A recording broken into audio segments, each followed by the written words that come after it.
theskykid.com presents a movie review of the film Play, released in 2011. Review author, Georgi Krastev. This is an improved version of the review originally published on the site.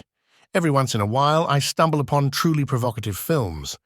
A majority of them usually come from either Scandinavian countries or Scandinavian directors.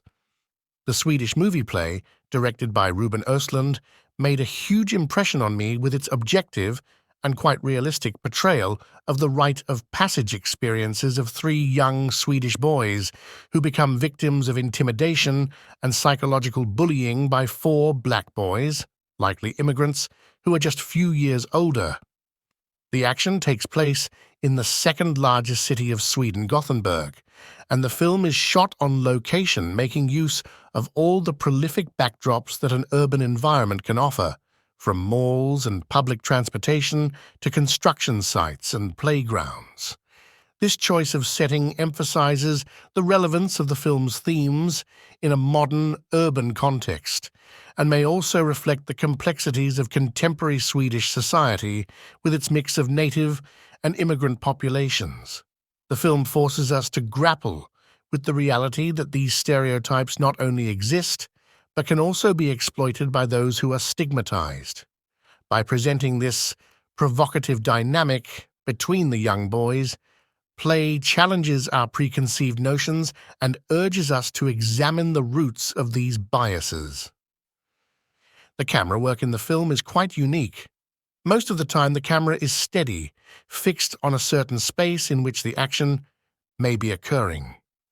More often than not, the action takes place off-screen, and almost all the time, the action was shot in long takes, the focus almost always deep, as if the director wanted to make sure that you will never be forced to concentrate on a specific action of a character. Instead, the viewer is free to wander around the scenes, picking one's own subject of attention, be that the general life of the Swedish society, the young protagonists of the story, or the adults that were almost always passive witnesses, while ignoring everything that does not affect their own persona. Most of the adults in the film choose to ignore the scenes they witness or choose not to intervene. While watching the scenes, I was put in a similar position.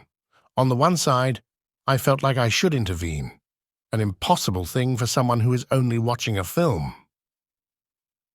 Yet at the same time, I felt equally intimidated as the young victims in the film. That passive reluctance was typical for the adults I observed on the screen. It's fascinating how the film's cinematography and narrative structure evoke a sense of responsibility and self-reflection in the viewer. By placing you in a position similar to that of the passive adult witnesses in the film, Play forces you to confront the complex emotions and moral dilemmas associated with witnessing acts of bullying and intimidation.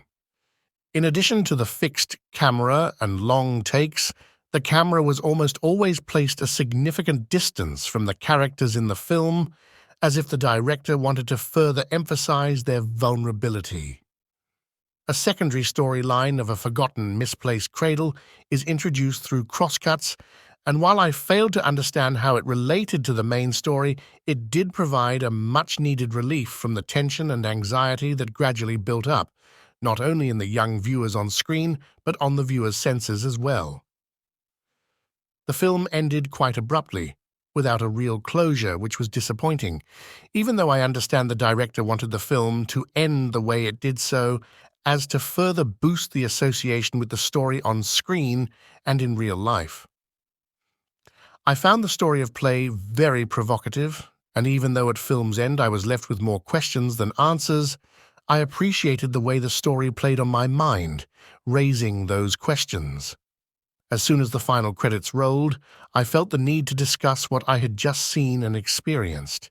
It is not that the story is so unique. I would argue that many stories, just like the one portrayed in Play, occur multiple times each day in almost all big cities.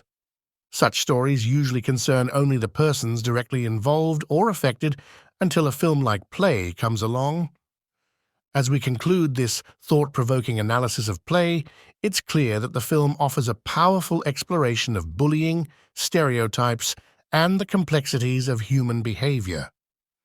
If you'd like to delve even deeper into play, a written version of this review is available on the skykid.com.